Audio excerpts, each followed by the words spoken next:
মহিলা সাহাবী গভীর রাত নুজুলে রহমতের সময় নিজের ঘরের ভিতরে ঘুমিয়ে আছে। হঠাৎ করে শুনে আওয়াজ আসতেছে বেলালের কণ্ঠে, হাইয়া আলাল জিহাদ, হাইয়া আলাল জিহাদ। এই প্রতিদিন বেলাল আযান দেয় রে, হাইয়া আলাস সালাহ, হাইয়া আলাল ফালাহ। কিন্তু আজকে বেলাল আযান দেয় হাইয়া আলাল জিহাদ, জিহাদের দিকে আসো। আল্লাহর পয়গম্বর যুদ্ধের ময়দানে অংশগ্রহণ করছে। কারা কারা যুদ্ধের ময়দানে যাবা? কাদের সন্তানকে শহীদের মা বানাইবা? কারা তাদের সন্তানকে যুদ্ধের ময়দানে পাঠাবে? এইভাবে যখন বেলাল ডাকতেছিল, গভীর রজনীতে একটা ঘরের ভিতরে একটা বিধবা মহিলা 7 বছরের একটা বাচ্চাকে জড়ায়া দইরা ঘুমায়া ছিল। বেলালের কথা শুনা মহিলার চোখ দিয়া পানি পড়া শুরু হয়ে গেছে। মহিলা অজুরে কাঁদতে লাগলো। কাঁদতে কাঁদতে বালিশ ভিজায়া দেয়। 7 বছরের বাচ্চা মার কান্না শুনে ঘুম থেকে জাগ্রত হইয়া মাকে জিজ্ঞাসা করলো, মা গো, এই গভীর রজনীতে তোমার চোখ দিয়া পানি পড়তেছে, কিসের ব্যথায় কাঁদো গো মা? কিসের ব্যথায় তুমি কাঁদো? বাবার কথা কি স্মরণ হয়ে গেছে? মহিলা সন্তান রে বলে, বাবা রে, ওই দেখ বেলাল ডাকতেছে, জিহাদের জন্য ডাকে। গত জিহাদে, গত যুদ্ধে তোমার বাবা যুদ্ধের ময়দানে গিয়ে শাহাদাত বরণ করছে। আমার স্বামী যুদ্ধের ময়দানে শাহাদাত বরণ করছে। আজকে বেলাল ডাকে নবীর সঙ্গে বহু সাহাবীরা যুদ্ধের ময়দানে অংশগ্রহণ করবে। মদিনার কত মা তার সন্তানরে যুদ্ধের ময়দানে পাঠাবে। সন্তানরা যুদ্ধের ময়দানে শহীদ হওয়ার পরে কিয়ামতের কঠিন ময়দানে মদিনার কত মারা যুদ্ধের ময়দানে তার সন্তানকে পাঠানোর কারণে, সন্তান শাহাদাত বরণ করার কারণে কিয়ামতের কঠিন ময়দানে কত মা শহীদের মা হইয়া দাঁড়াবে। শহীদের মা হইয়া হাসরের মাঠে আল্লাহর দরবারে দাঁড়াবে। কিন্তু আমার কপালটা বড় খারাপ, আমার একটা উপযুক্ত সন্তান নাই রে। আমি যুদ্ধের ময়দানে পাঠাবো, হাসরের মাঠে আমি শহীদের মা হইয়া উঠতে পারলাম না। সেই ব্যথায় ব্যতীত হইয়া আমি কান্দি। আমার যুবক ভাইয়েরা কথা কি বুঝতেছেন? এই মহিলার জান্নাতের প্রতি তার কত আকর্ষণ, জান্নাতের প্রতি তার কত আকর্ষণ। 7 বছরের বাচ্চাটারে দাঁড়ে বসাইয়া কান্দে আর কয়, কিয়ামতের কঠিন ময়দানে কত মহিলারা শহীদের মা হইয়া আল্লাহর দরবারে দাঁড়াবে। আমি একটা কপাল পোড়া মহিলা যে হাসরের মাঠে আমি শহীদের মা হইয়া দাঁড়াইতে পারবো না। 7 বছরের বাচ্চা মার চোখের পানি মুছে দেয়ার কয়, মা গো, কেন্দিল না, আপনার কান্না আমি বরদাস্ত করতে পারি না। ও মা, কিসের এত কষ্ট আপনার? আমি আছি না, আমি আপনারে শহীদের মা বানায়া দিব। আমি যুদ্ধের ময়দানে শহীদ হয়ে যাব। আর আমি শহীদ হয়ে গেলে কিয়ামতের কঠিন ময়দানে আপনি শহীদের মা হইয়া দাঁড়াবেন, আপনার চোখের পানি মুছেন। এই কথা শুনে মা চোখের পানি মুছে সন্তানরে জড়ায়া ধরে, বাবা রে, ছোট মানুষ তোমারে কি যুদ্ধের ময়দানে নিবে? বলে, মা গো, আমারে লইয়া নবীর দরবারে চলে যান। আমি আমার নবীরে বুঝাইয়া যেভাবে হোক আমি যুদ্ধের ময়দানে অংশগ্রহণ করব। একটা জবান বন্ধ রাখবেন না, আল্লাহু আকবার।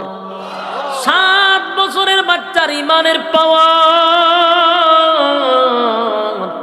7 বছরের বাচ্চার ইমানের পাওয়ার। ডাক দিয়ে বলে, মা গো, শুধুমাত্র কেবলমাত্র আমারে নবীর দ্বার প্রান্ত পর্যন্ত পৌঁছায়া দাও। মা সন্তানে লইয়া সকাল বেলা যুদ্ধের ময়দানে যারা অংশগ্রহণ করবে সেই লাইনে দাঁড়ায়া গেছে। সব সাহাবীরা যার যার মতো দাঁড়াইছে যুদ্ধে অংশগ্রহণ করবে। হঠাৎ করে সাহাবীরা তাকায়া দেখে একজন মহিলা তার সন্তানটারে লইয়া পুরুষের লাইনে দাঁড়ায় আছে। সাহাবায়ে কেরাম বলল, মাগো এটা মহিলাদের লাইন নয়, যুদ্ধের ময়দানে কোনো মহিলা অংশগ্রহণ করে না, মহিলাদেরকে যুদ্ধের ময়দানে এলাও করা হয় না। কেন দাঁড়াইলেন, কেন আসলেন? মহিলা কয়, আমি যুদ্ধের ময়দানে যাব না, এই দেখো না আমার কোলের মধ্যে আমার একটা সন্তান আছে, আমার এই সন্তানটাকে যুদ্ধের ময়দানে যাওয়ার জন্য তার নাম আমি তালিকার মধ্যে উঠাবো, এই লক্ষ্যেই তো আমি আসছি। আমার যুবক ভাইয়েরা, সাহাবায়ে কেরাম বলল, আপনার সন্তানের বয়স মাত্র 7 বছর, বালেগ হয় নাই, একটা নাবালক বাচ্চারে কিভাবে গো আমরা যুদ্ধের ময়দানে নিব? এই বাচ্চা তো তরবারির চেয়ে আরো ছোট, এত ছোট বাচ্চা যুদ্ধের ময়দানে এলাও না, কোনোভাবেই এটা সম্ভব না, আপনি লাইন ছেড়ে দেন। মহিলা মানে না, বারবার রিকোয়েস্ট করলো, মহিলা মানতে রাজি না। চেঁচামেচির কারণে আওয়াজ নবীর কান পর্যন্ত পৌঁছে গেছে। আল্লাহর হাবিব বললেন, সাহাবীরা রে, কি ঘটনা ঘটে গেল? বলে, হুজুর এই মহিলাটারে কত বুঝাইলাম আর কতভাবে তারে বাধা দিলাম, মানে না, বুঝে না। এইটারে যতই বুঝাই মহিলা তার বাচ্চারে সামনে রাখে। আবার নবীজি 7 বছরের বাচ্চা লইয়া মহিলা আসছে, তার বাচ্চারে নাকি যুদ্ধের ময়দানে ঢুকাবে। আল্লাহর নবী বললেন, মাগো এত ছোট বাচ্চা কি যুদ্ধের ময়দানে ঢুকানো সম্ভব? মাগো আপনার বাচ্চা বড় হইলে পড়ে আপনি যুদ্ধের ময়দানে নিয়ে আসেন। এই বাচ্চা তো বালেগ হয় নাই, তরবারির চেয়েও তার হাইট অনেক নিচে। এই কথা যখন বলতেছিল, ওই ছোট বাচ্চাটা ডাক দিয়ে বলে, নবী গো আমারে কি একটা কথা বলতে দিবেন? আল্লাহর নবী আশ্চর্য হয়ে গেছে। ছোট বাচ্চা বলে, হুজুর আমার মা যখন চুলার মধ্যে আগুন ধরায় তখন আমি তাকায়া তাকায়া দেখি চুলার ভিতরে কিন্তু প্রথমেই বড় বড় লাকড়িগুলা দেয় না, ছোট ছোট ছোট ছোট লাকড়িগুলা দিয়া চুলার আগুনটারে ধরায়া দেয়। যখন চুলার ভিতরে আগুন ধরে যায় তখন বড় বড় লাকড়িগুলা ঢুকায়া দেয়। চিন্তা করেন, 7 বছরের বাচ্চা।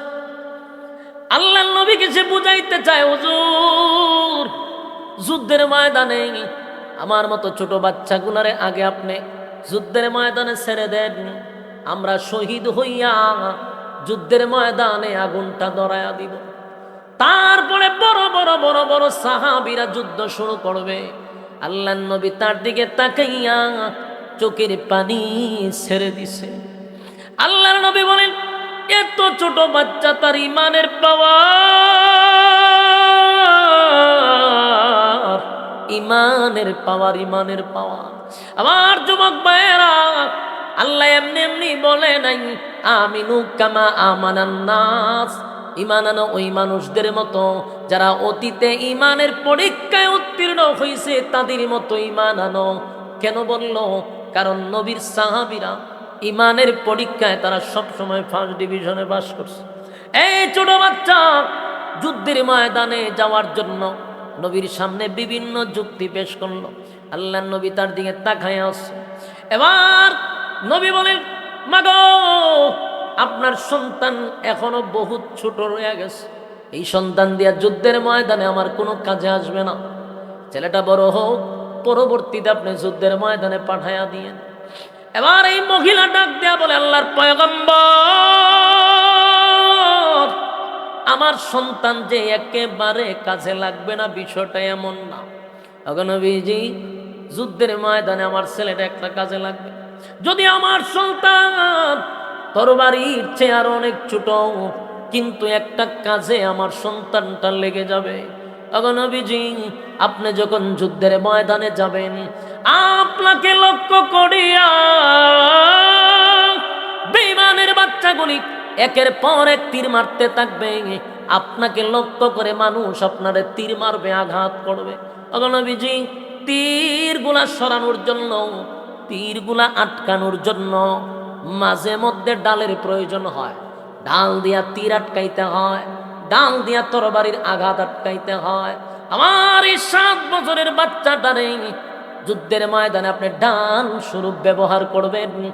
ডান দিকে তীর আসলে আমার সন্তানটারে এইভাবে ধরে রাখবেন, ডান দিকে তীর আটকাবেন, বাম দিকে তীর মারলে আমার সন্তান দিয়ে আপনি আটকাবেন, চতুর্দিক দিয়ে আপনাকে তীর মারবে, আমার সন্তানের শরীর দিয়ে আপনি তীর আটকাবেন। আমার সন্তানের শরীরটা জাজরা হয়ে যাবে, মনে কষ্ট নাই, কিন্তু আপনি নবীর শরীরে যদি একটা তীর পড়ে আমরা বরদাস্ত করতে পারবো না। চিৎকার দিয়া কোন সুবহান। আমার যুবক ভাইয়েরা, ইমানের পাওয়ার, ইমান কারে কয়, ইমান কারে কয়, ইমান কারে কয়, ইমানের এত পাওয়ার রে। ওই সাহাবী রে আমার নবী বললেন, ছোট সাহাবী এখনো বালেগ হয় নাই, কিন্তু মহিলা যে যুক্তি পেশ করলো, আমার সন্তানটার আপনি ডাল হিসাবে ব্যবহার করবেন, এই ডাল হিসাবে ব্যবহার করবেন, আমার শরীর, আমার সন্তানের শরীরটা জাজরা হয়ে যাক, অসুবিধা নাই, কষ্ট লাগবে না, কিন্তু নবীর শরীরে আঘাত লাগতে দিব না। এই ভালোবাসা, নবীর প্রতি প্রেম দেইখা নবী অজুরে কানতে লাগলেন আর বললেন, মালিক এত ছোট বাচ্চার ইমানের পাওয়ার, আমি নবীর প্রতি তার এত ভালোবাসা। ফাদা কালিমাত রাব্বি ওয়ালাউ জিনা বিমিসলিহি মাদাদা কুল ইন্নামা আনা বাশারুম মিসলুকুম ইউহা ইলাইয়া আন্নামা ইলাহুকুম ইলাহু ওয়াহিদ فمن كان يرجو لقاء ربه فليعمل عملا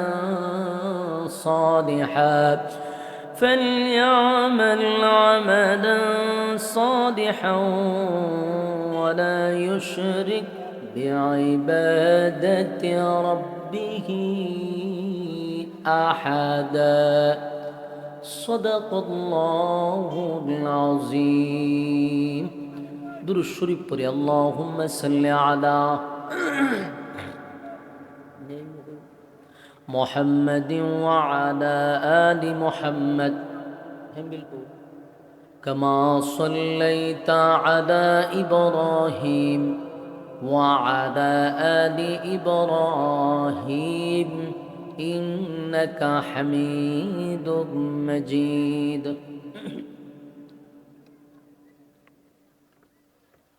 আলহামদুলিল্লাহ, দিনারপুর খায়রুন্নেসা ইসলামিয়া মহিলা টাইটেল মাদ্রাসার উদ্যোগে আয়োজিত আজকের এই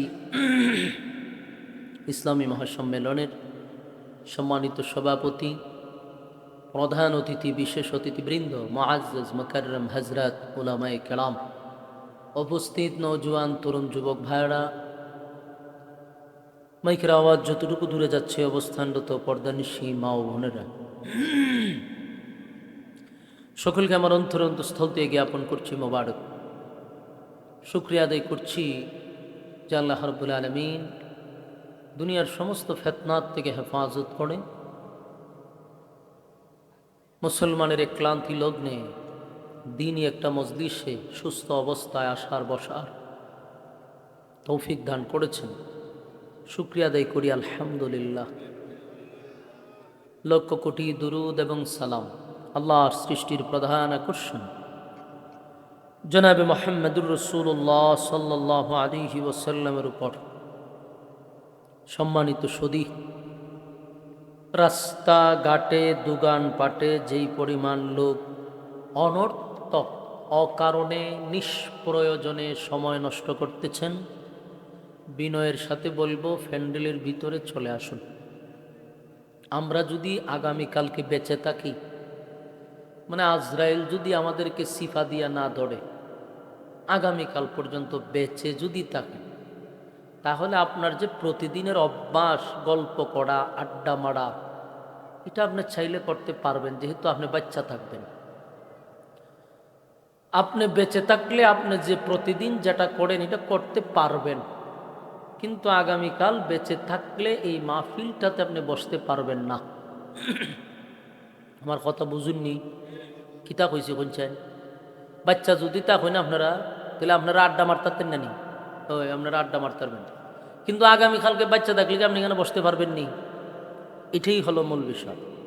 তাহলে যারা রাস্তাঘাটে ঘোরাফেরা করতেছেন, আপনাদের উচিত প্যান্ডেলে বৈশা যাওয়া, বেহুদা সময় নষ্ট না করা। আমার পরে বাদ এশা খতিবুল উম্মা মাওলানা হাফিজুর রহমান সিদ্দিকী সাহেব কুয়াকাটা রাস্তাত আছে, অলরেডি কাছাকাছি কথা হয়েছে। তো আগে বাগে আমরা প্যান্ডেলে বসে যাওয়া দরকার। এরপরে আছেন বন্ধুবর হজরত মাওলানা মুফতি সঈদ আহমদ কলরব, বাংলাদেশের উল্লেখযোগ্য ইসলামিক স্কলাররা এখানে বয়ান করেছেন, বয়ান করবে। এটা আপনাদের এই দিনারপুরের জন্য এক সৌভাগ্য যে বাংলাদেশের উল্লেখযোগ্য উলামায়ে কেরাম এখানে আগমন করছেন। এই নিয়ামতের কদর করা দরকার। নিয়ামতের কদর করলে ভবিষ্যতে এর থেকে বড় বড় উলামায়ে কেরাম এখানে আসবে। আপনারা যদি কদর না করেন তাহলে এই আশা আকাঙ্ক্ষা নষ্ট হবে। বসে যান। অল্প সময় আমি আপনাদের সামনে সূরা কাহাফের শেষ অংশটুকু তেলাওয়াত করছি। এই বিষয়টা সংক্ষেপে কিছু কথা আপনাদের সামনে উপস্থাপন করতে চাই। আপনাদের উপস্থিতির মাধ্যমে কথা বলার আগ্রহ উৎসাহ তৈরি হবে ইনশাআল্লাহ। বসে যান।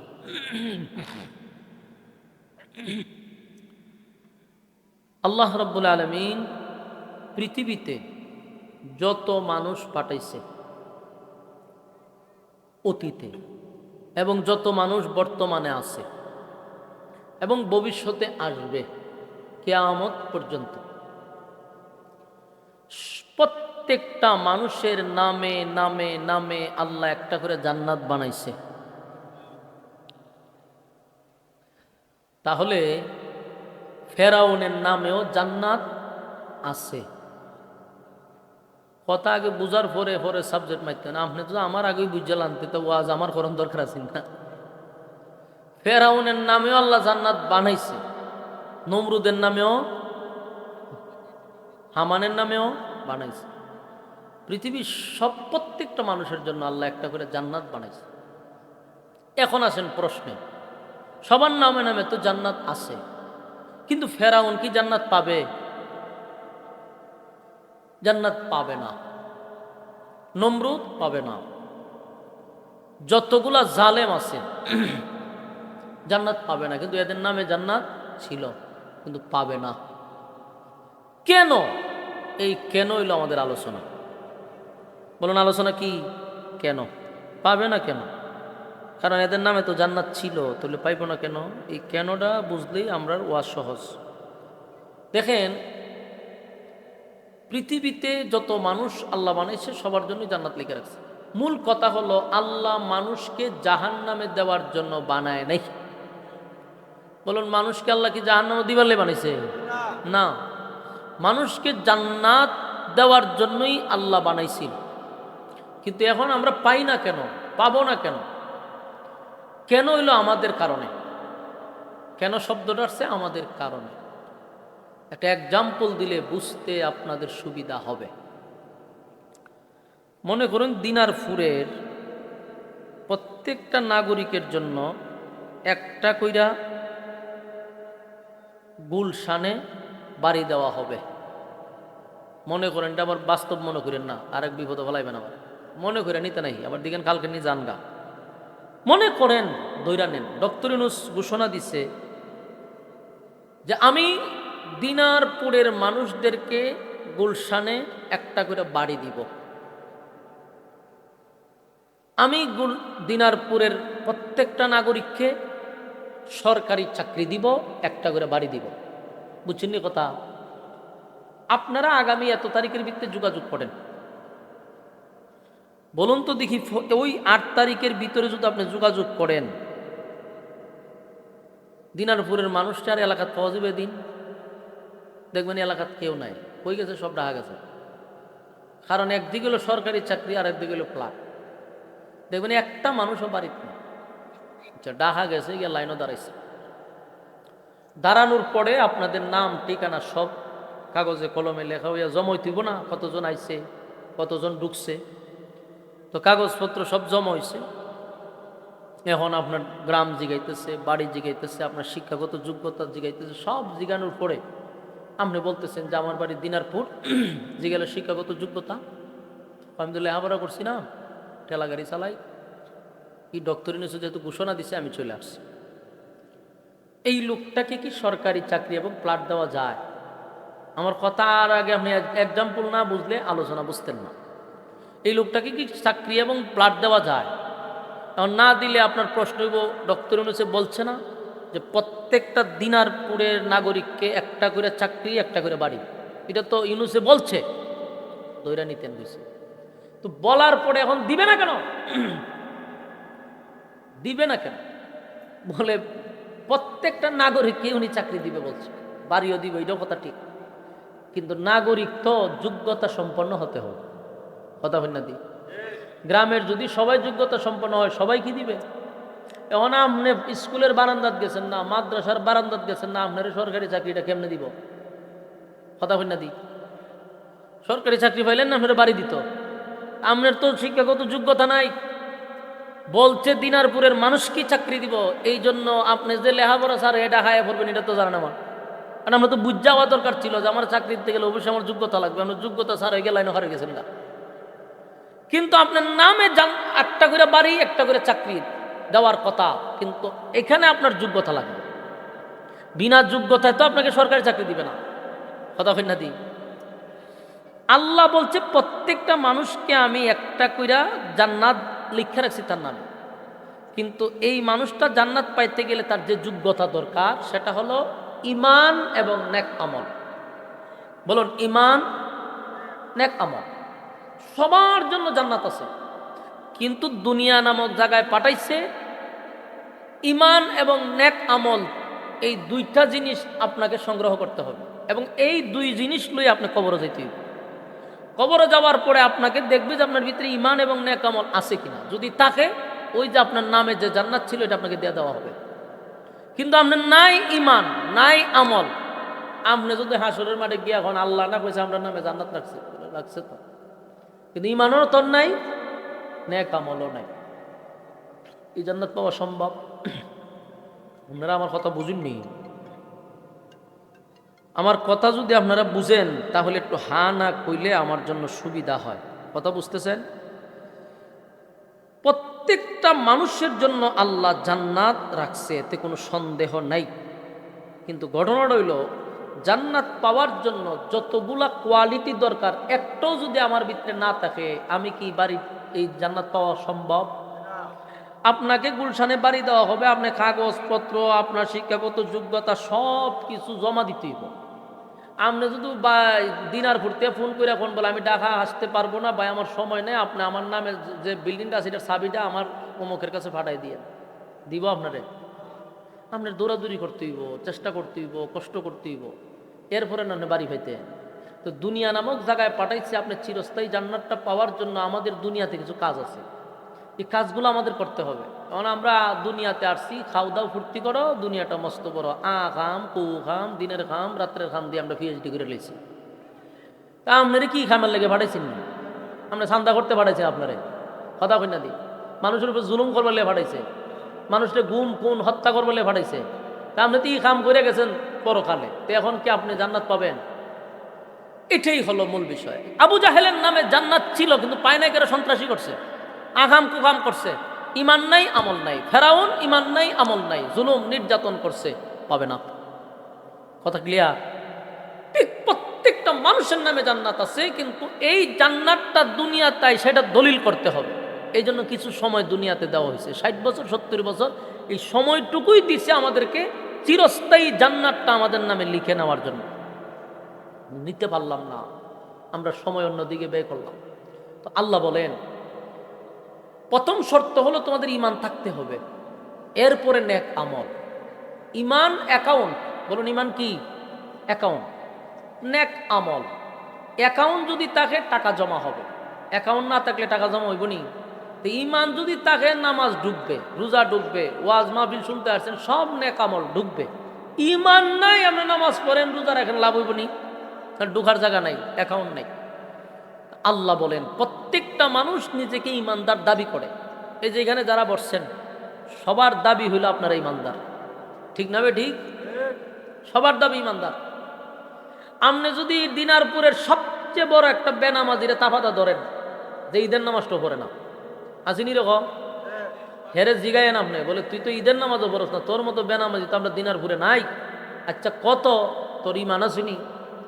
হে দেখবেন বুক তাফা দিয়া কইব আমি নামাজ না পড়লে কি হয়েছে, আমার ঈমান আছে, ঠিক না? ঠিক, লারা দিয়া কইব স্বাভাবিকভাবে কইত, তার জজবইতে নামাজ না বলে যে ঈমান আছে। গাঞ্জা খাইয়া মুসলাল বলিছে, হেরে জিগায় এখন গাঞ্জা খাইলে কিতিছে, ঈমান তো আমার ঠিকই আছে, ঠিক না? ঠিক, সুদ ঘুষ খায় কিন্তু ঈমানের ক্ষেত্রে হয় আমার ঈমান ঠিকই আছে। তাহলে হেও তো দাবি করছে ঈমানদার, কথা কন্যা দি, সুদ করে দাবি করছে ঈমানদার, ঘুষ করে দাবি করছে ঈমানদার, বেনামাজিও দাবি করছে ঈমানদার, অনামনে টুপিওয়ালা আমি টুপিওয়ালাও দাবি করছি ঈমানদার। তো দাবি তো সবার সমান, ঠিক না? ঠিক, দাবি দিয়া কেন জান্নাত পাইবেন? এই যে আমরা দাবি করতেছি আমরা ঈমানদার, এই ঈমান দিয়া কি জান্নাত পাওয়া যাবে? আল্লাহ কি কইছে?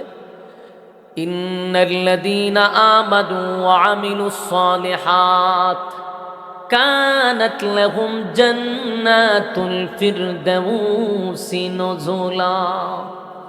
আল্লাহ ঈমান এবং নেক আমল লইয়া আসো, আমি আল্লাহ ওয়াদা দিছি তোমাদেরকে জান্নাতুল ফিরদাউসের মেহমান বানাবো।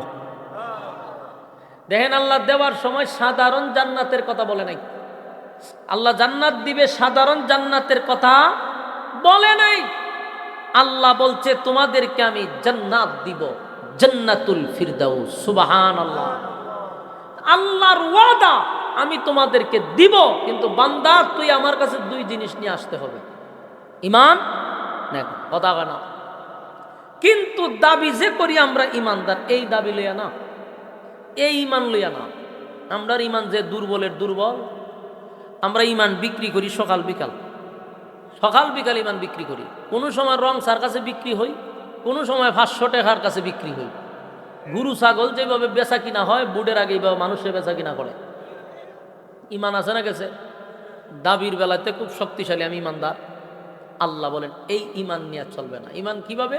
আল্লাহ কোরআনে বলছে আমিনু কামা আমানান নাস।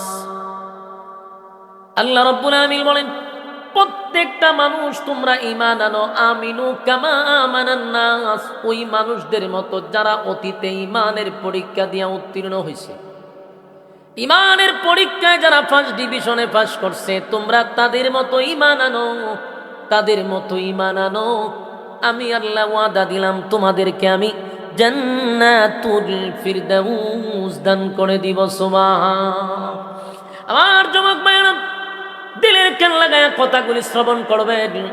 আমার মালিক আমাদেরকে ওয়াদা দিছে, ওয়াদা দিছে নরমাল কোন জান্নাত দিবে না। জান্নাতের মধ্যে সবচেয়ে ভিআইপি যে জান্নাত, জান্নাতুল ফিরদাউস আমাদেরকে দান করবে, এটা আল্লাহর ওয়াদা। কিন্তু বান্দারে দুইটা শর্ত দিয়া দিছে, এক নাম্বার হলো ঈমান আর একটা হলো নেক আমল। দুই শর্ত বান্দা তোরে দিলাম, তুই শুধু দুইটা শর্ত মাইনা কবরে আ, আমি আল্লাহ ওয়াদা দিছি জান্নাত দিব। বলুন আল্লাহর ওয়াদা কি লড়ে সরে? হ্যাঁ, কথা কথা, মালিকের ওয়াদা তো লড়ে না। কিন্তু বান্দা আমি আর তুমি যদি সঠিক জায়গায় তাইকা দুই গুণে গুণান্বিত হইয়া কবরে যাইতে পারি, মালিক বলছে আমাদেরকে জান্নাত দিবে। তবে আমাদের যেই দাবি আমরা ঈমানদার, দাবি নিয়ে ঈমানদার দাবি করলে চলবে না। সুদকুরেরও দাবি ইমানদার, ঘুষকুরেরও দাবি ইমানদার, জেনাকুরের দাবি ইমানদার, বেপরদাওয়ালার দাবি ইমানদার, চাঁদাবাজের দাবি হলো ইমানদার। এই দাবি দিয়া তো জান্নাত পাওয়া যাবে না। আল্লাহ কয় আমিনু কামা আমানান নাস, ঈমান আনো ওই মানুষদের মতো যারা অতীতে ঈমানের পরীক্ষায় 5 ডিভিশনে পাস করছে। সুবহানাল্লাহ। ঈমানের পরীক্ষায় যারা 5 ডিভিশনে পাস করছে তাদের মতো ঈমান আনো। নরমাল ঈমান লইয়া আমার কাছে আইসো না বান্দারে। আমিনু কামা আমানান নাসের ব্যাখ্যা হলো সাহাবায়ে কেরাম যারা ঈমানের পরীক্ষায় উত্তীর্ণ হয়েছে, জীবন দিছে জীবন দিছে জীবন দিছে, কিন্তু ঈমান দেয় নাই। সুবহানাল্লাহ। জীবন দিল কিন্তু ঈমান দেয় নাই। অসংখ্য সাহাবীরা দুনিয়ায় থাকতে জান্নাতের সার্টিফিকেট পেয়েছে। কেন পাইল? কারণ তারা ঈমানের পরীক্ষা দিছে। নিজের তুমি ঈমানদার দাবি করবা আর পরীক্ষা হবে না, এটা তো হতে পারে না। পরীক্ষা তোমার আসবে, আমার আসবে। এই পরীক্ষা যারা পাস করবে, আল্লাহ কয় কানাত লাহুম জান্নাতুল ফিরদাউসি নুজুলা। 2 গুণে গুণান্বিত হইয়া যারা কবরে আসবা জান্নাত দিব। তবে প্রত্যেকটা মুমিন বান্দা বান্দির উপরে আমি আল্লাহ ঈমানের পরীক্ষা নিব। পরীক্ষা জানা নাই? আপনারা কি বুঝতে চান কথা? বসেন, এখানে আজান হইব আমার পরে, এখানে আজান হইব, নামাজ হবে, একটু সময় বসে। আমার যুবক ভাইরা, তাহলে এখান থেকে স্পষ্ট হয়ে গেলাম, যদি আমরা দাবি করি ঈমানদার, তাহলে আমি নারী হই আর পুরুষ হই, ঈমানের পরীক্ষা আসবে। আর সেই পরীক্ষায় তোমাকে আমাকে পাস করতে হবে। যদি পাস করি, আমার মালিকের ওয়াদা ঠিক, মালিক জান্নাত দিবে। এখন ঈমান আনতে হবে তাদের মতো যারা অতীতে পরীক্ষা দিয়া পাস কইরা রেজাল্ট পাইছে 100 থেকে 100। আমরা তাদেরকে ফলো করব, তারাই আমাদের আইডল, তারাই আমাদের আইকন, আমরা তাদেরকে ফলো করব। সাহাবায়ে কেরাম ঈমান দেয় না, জীবন দিছে জীবন দিছে। আর আমাদের ভিতরে ওই জান্নাতটা পাওয়ার জন্য আকর্ষণ থাকতে হবে। কথা হয় না? কোনো জিনিসের প্রতি যদি আকর্ষণ না থাকে, এটাকে হাসিল করা সম্ভব? ওই কথা কই না দি, গাছে একটা আম পাকছে, ওই আম দেখার পরে আপনার প্রথম এটার ভিতরে উপরে লুভ আসে, ঠিক নেই? এরপর আপনি কতক্ষণ তাকায়া চিন্তা করেন যে এটা কিভাবে এই আমরা পারা যায়। এখানে দাঁড়াই আপনি প্ল্যান করেন, এটার প্রতি আপনার লুভ ঢুকে গেছে। লুভ ঢুকার কারণে আপনার মাথায় প্ল্যান আসছে। এই প্ল্যান কাজে লাগায়া গাছে উঠলেন, ওইটা আম পারলেন, পারার পরে এটা ছিঁড়লেন, তারপরে খাইলেন, তৃপ্তি পাইছেন, ঠিক না? তো প্রথমে যদি গাছের আমের প্রতি লুভ না যেত, এই আমকে গাছের থেকে আমরা হাতে আইতো, কথা দিয়ে কন্যা। ঠিক তেমনি ভাবে জান্নাতের প্রতি আমাদের লুভ থাকতে হবে, আকর্ষণ থাকতে হবে। যখন জান্নাতের প্রতি লুভ ঢুকে যাবে, তখন আমার কাজ শুরু হবে, জান্নাতে যাওয়ার জন্য কাজ শুরু হয়ে যাবে। কিন্তু লুভ নাই, আকর্ষণ নাই, তো আপনি আকাম কুকামের পিএইচডি করবেন। জান্নাতের প্রতি যাদের লুভ নাই, আকর্ষণ নাই, এরাই আকাম কুকামের পিএইচডি করে, এরাই খুন খারাপি করে, এরাই মানুষের উপরে জুলুম করে, এরাই অন্যায়ভাবে অনেকের সম্পদ আত্মসাৎ করে, ঠিক না বে ঠিক? তো আপনার জান্নাতের প্রতি লুভ থাকতে হবে। আমার যুবক ভাইরা, সাহাবায়ে কেরাম জান্নাতের প্রতি তাদের লোভ ছিল, লোভ ছিল। জান্নাত পাওয়ার জন্য তারা পাগল ছিল। সুবহানাল্লাহ। দেখেন একজন মহিলা, নবীর সাহাবী, জান্নাতের প্রতি এই মহিলার কতটুক লোভ, কতটুক আকর্ষণ। এতটুক বললেই বুঝতে পারবেন সাহাবীদেরকে কেন ফলো করার কথা বলছে, কেন বললো আমিনু কামা আমানান নাস, এদের মতো ঈমান আনো। এক মহিলা সাহাবী গভীর রাত, নুজুলে রহমতের সময়, নিজের ঘরের ভিতরে ঘুমিয়ে আছে। হঠাৎ করে শুনে আওয়াজ আসতেছে বেলালের কণ্ঠে, হাইয়া আলাল জিহাদ, হাইয়া আলাল জিহাদ। এই প্রতিদিন বেলাল আযান দেয় রে, হাইয়া আলাস সালাহ, হাইয়া আলাল ফালাহ। কিন্তু আজকে বেলাল আযান দেয় হাইয়া আলাল জিহাদ, জিহাদের দিকে আসো। আল্লাহর পয়গম্বর যুদ্ধের ময়দানে অংশগ্রহণ করছে। কারা কারা যুদ্ধের ময়দানে যাবা? কাদের সন্তানকে শহীদের মা বানাইবা? কারা তাদের সন্তানকে যুদ্ধের ময়দানে পাঠাবে?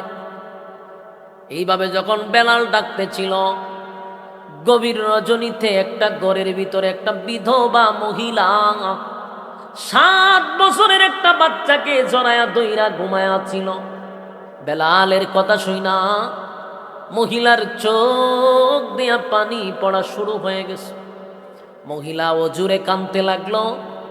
কাঁদতে কাঁদতে বালিশ ভিজায়া দেয়। 7 বছরের বাচ্চা মার কান্না শুনে ঘুম থেকে জাগ্রত হইয়া মাকে জিজ্ঞাসা করলো, মাগো এই গভীর রজনীতে তোমার চোখ দিয়া পানি পড়তেছে, কিসের ব্যথায় কাঁদো গো মা? কিসের ব্যথায় তুমি কাঁদো? বাবার কথা কি স্মরণ হয়ে গেছে? মহিলা সন্তান রে বলে, বাবা রে ওই দেখ বেলাল ডাকতেছে, জিহাদের জন্য ডাকে। গত জিহাদে, গত যুদ্ধে তোমার বাবা যুদ্ধের ময়দানে গিয়ে শাহাদাত বরণ করছে। আমার স্বামী যুদ্ধের ময়দানে শাহাদাত বরণ করছে। আজকে বেলাল ডাকে নবীর সঙ্গে বহু সাহাবীরা যুদ্ধের ময়দানে অংশগ্রহণ করবে। মদিনার কত মা তার সন্তানরে যুদ্ধের ময়দানে পাঠাবে। সন্তানরা যুদ্ধের ময়দানে শহীদ হওয়ার পরে কিয়ামতের কঠিন ময়দানে মদিনার কত মারা যুদ্ধের ময়দানে তার সন্তানকে পাঠানোর কারণে, সন্তান শাহাদাত বরণ করার কারণে কিয়ামতের কঠিন ময়দানে কত মা শহীদের মা হইয়া দাঁড়াবে। শহীদের মা হইয়া হাসরের মাঠে আল্লাহর দরবারে দাঁড়াবে। কিন্তু আমার কপালটা বড় খারাপ, আমার একটা উপযুক্ত সন্তান নাই রে।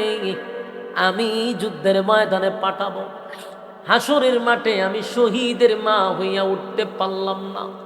সেই ব্যথায় ব্যতীত হইয়া আমি কান্দি। আমার যুবক ভাইয়েরা কথা কি বুঝতেছেন? এই মহিলার জান্নাতের প্রতি তার কত আকর্ষণ, জান্নাতের প্রতি তার কত আকর্ষণ। 7 বছরের বাচ্চাটারে দাঁড়ে বসাইয়া কান্দে আর কয়, কিয়ামতের কঠিন ময়দানে কত মহিলারা শহীদের মা হইয়া আল্লাহর দরবারে দাঁড়াবে। আমি একটা কপাল পোড়া মহিলা, যে হাসরের মাঠে আমি শহীদের মা হইয়া দাঁড়াইতে পারবো না। 7 বছরের বাচ্চা মার চোখের পানি মুছে দেয়ার কয়, মাগো কেন্দিল না, আপনার কান্না আমি বরদাস্ত করতে পারি না। ও মা, কিসের এত কষ্ট আপনার? আমি আছি না, আমি আপনারে শহীদের মা বানায়া দিব। আমি যুদ্ধের ময়দানে শহীদ হয়ে যাব। আর আমি শহীদ হয়ে গেলে কিয়ামতের কঠিন ময়দানে আপনি শহীদের মা হইয়া দাঁড়াবেন, আপনার চোখের পানি মুছেন। এই কথা শুনে মা চোখের পানি মুছে সন্তানরে জড়ায়া ধরে, বাবা রে ছোট মানুষ তোমারে কি যুদ্ধের ময়দানে নিবে? বলে, মা গো আমারে লইয়া নবীর দরবারে চলে যান, আমি আমার নবীরে বুঝাইয়া যেভাবে হোক আমি যুদ্ধের ময়দানে অংশগ্রহণ করব। একটা জবান বন্ধ রাখবেন না, আল্লাহু আকবার। 7 বছরের বাচ্চার ইমানের পাওয়ার, 7 বছরের বাচ্চার ইমানের পাওয়ার। ডাক দিয়ে বলে, মা গো শুধুমাত্র কেবলমাত্র আমারে নবীর দ্বার প্রান্ত পর্যন্ত পৌঁছায়া দাও। মা সন্তানে লইয়া সকাল বেলা যুদ্ধের ময়দানে যারা অংশগ্রহণ করবে সেই লাইনে দাঁড়ায়া গেছে। সব সাহাবীরা যার যার মতো দাঁড়াইছে, যুদ্ধে অংশগ্রহণ করবে। হঠাৎ করে সাহাবীরা তাকায়া দেখে একজন মহিলা তার সন্তানটারে লইয়া পুরুষের লাইনে দাঁড়ায় আছে। সাহাবায়ে কেরাম বলল, মাগো এটা মহিলাদের লাইন নয়, যুদ্ধের ময়দানে কোনো মহিলা অংশগ্রহণ করে না, মহিলাদেরকে যুদ্ধের ময়দানে এলাও করা হয় না। কেন দাঁড়াইলেন, কেন আসলেন? মহিলা কয়, আমি যুদ্ধের ময়দানে যাব না, এই দেখো না আমার কোলের মধ্যে আমার একটা সন্তান আছে, আমার এই সন্তানটাকে যুদ্ধের ময়দানে যাওয়ার জন্য তার নাম আমি তালিকার মধ্যে উঠাবো, এই লক্ষ্যেই তো আমি আসছি।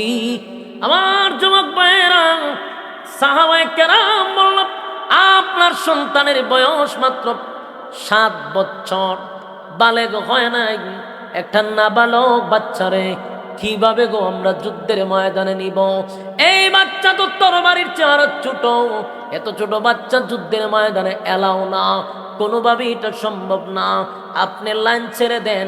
মহিলা মানে না, বারবার রিকোয়েস্ট করলো, মহিলা মানতে রাজি না। চেঁচামেচির কারণে আওয়াজ নবীর কান পর্যন্ত পৌঁছে গেছে। আল্লাহর হাবিব বললেন, সাহাবীরা রে, কি ঘটনা ঘটে গেল? বলে, হুজুর এই মহিলাটারে কত বুঝাইলাম আর কতভাবে তারে বাধা দিলাম, মানে না, বুঝে না। এইটারে যতই বুঝাই মহিলা তার বাচ্চারে সামনে রাখে। আবার নবীজি 7 বছরের বাচ্চা লইয়া মহিলা আসছে, তার বাচ্চারে নাকি যুদ্ধের ময়দানে ঢুকাবে। আল্লাহর নবী বললেন, মাগো এত ছোট বাচ্চা কি যুদ্ধের ময়দানে ঢুকানো সম্ভব? মাগো আপনার বাচ্চা বড় হইলে পড়ে আপনি যুদ্ধের ময়দানে নিয়ে আসেন, এই বাচ্চা তো বালেগ হয় নাই, তরবারির চেয়েও তার হাইট অনেক নিচে। এই কথা যখন বলতেছিল, ওই ছোট বাচ্চাটা ডাক দিয়ে বলে, নবী গো আমারে কি একটা কথা বলতে দিবেন? আল্লাহর নবী আশ্চর্য হয়ে গেছে। ছোট বাচ্চা বলে, হুজুর আমার মা যখন চুলার মধ্যে আগুন ধরায়, তখন আমি তাকায়া তাকায়া দেখি চুলার ভিতরে কিন্তু প্রথমেই বড় বড় লাকড়িগুলা দেয় না, ছোট ছোট ছোট ছোট লাকড়িগুলা দিয়া চুলার আগুনটারে ধরায়া দেয়। যখন চুলার ভিতরে আগুন ধরে যায় তখন বড় বড় লাকড়িগুলা ঢুকায়া দেয়। চিন্তা করেন, 7 বছরের বাচ্চা।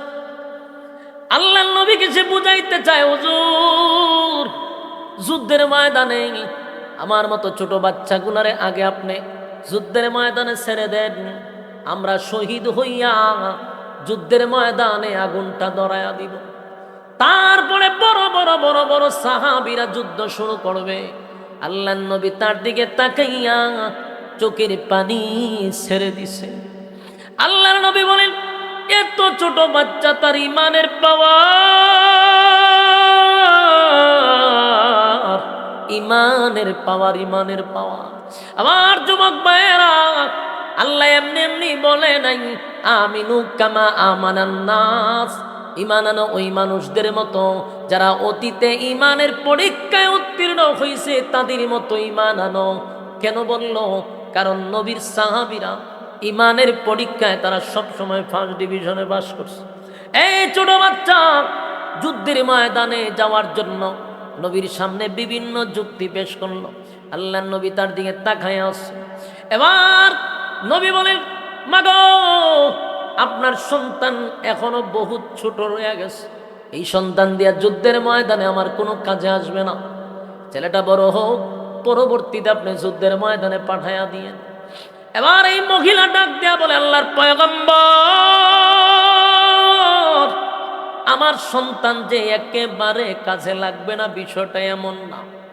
নবীজি যুদ্ধের ময়দানে আমার ছেলেটা একটা কাজে লাগবে।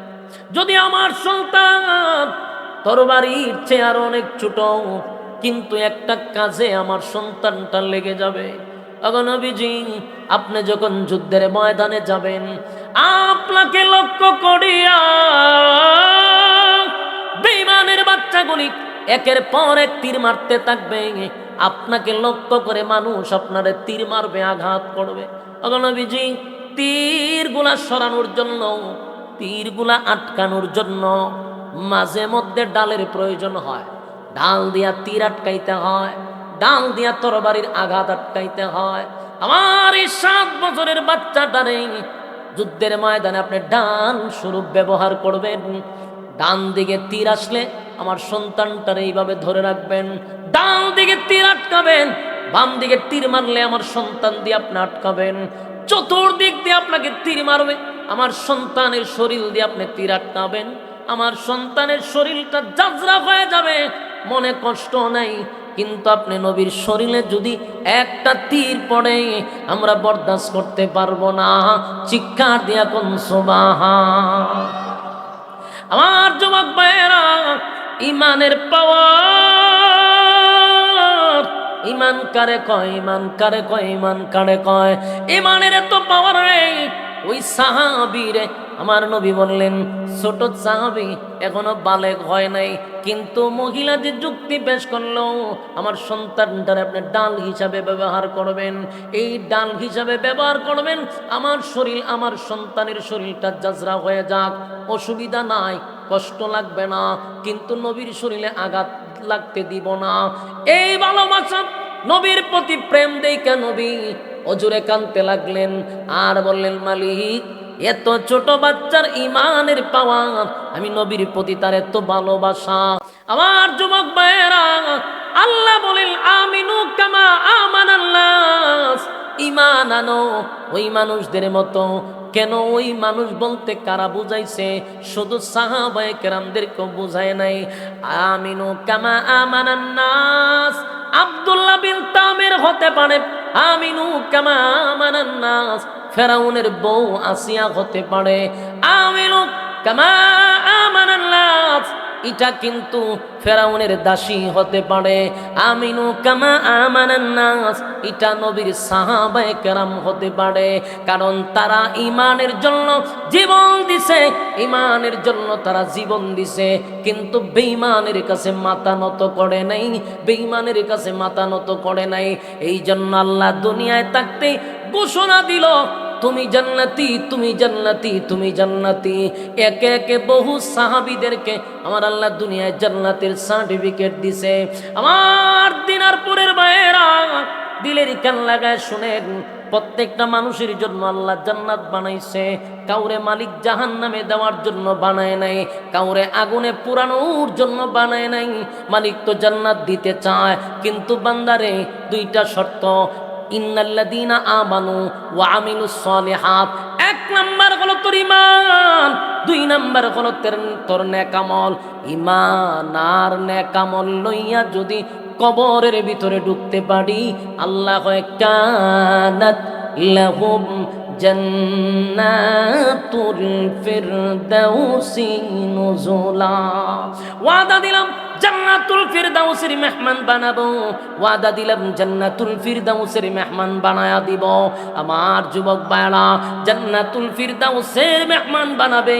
আল্লাহ বলেন, খালিদিনা ফিহা লা ইয়াবগুনা আনহা হিওয়ালা। জান্নাতীরা যখন জান্নাতের ভিতরে প্রবেশ করবে, কসম, জান্নাতীরা যখন জান্নাতের ভিতরে প্রবেশ করবে, আর কোন জান্নাতীরা জান্নাত থেকে বাহির হইতে চাইবে না। আল্লাহ কয়, জান্নাত দিব রে, কিন্তু 2 গুণে গুণান্বিত হইয়া কবরে আয়। যারা পরিমাণ ঈমান লইয়াও যদি কবরে যাইতে পারি, যারা পরিমাণ ঈমান লইয়াও যদি কবরে যাইতে পারি, আল্লাহ রাব্বুল আলামিন একদিন না একদিন ধইরা জান্নাতে ঢুকায়া দিবে। আর যদি গুনাহ যারা পরিমাণ ঈমানটা লইয়াও কবরে না যাইতে পারি, কসম খোদা, জান্নাতের ঘ্রাণ আমরা পাবো না। দিনারপুরের ভাইয়েরা, আমার শেষ কথা হলো, আল্লাহ যে 2টা শর্ত দিছে, এই 2টা শর্ত মানতে রাজি আছি আমরা। 1 নাম্বার হলো ঈমান, 2 নাম্বার হলো নেক আমল। ঈমান আর নেক আমল 2টা লইয়া কবরে যাইতে হবে। শর্ত হলো, দাবির নাম ঈমান নয়, কাজের নাম ঈমান। ঠিক কিনা বলেন? কারা কারা সেই ঈমান লইয়া কবরে যাইতে রাজি? হাত তুইলা দেখায়া দিই।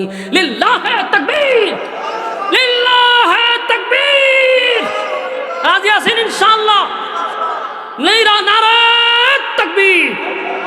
কুয়াকাটা হুজুরের আগমন, খুশি না বেজা? অলরেডি চলে আসছে। এখন আপনারা ওনার জবান থেকে মূল্যবান বক্তব্য শুনবেন। আমারও তেমনি 12টা বাজাইছে, তুলছে দেরি কইরা। আমিও যে টাইম দিয়েছি টাইমের 5 মিনিট আরো দেরি করছি।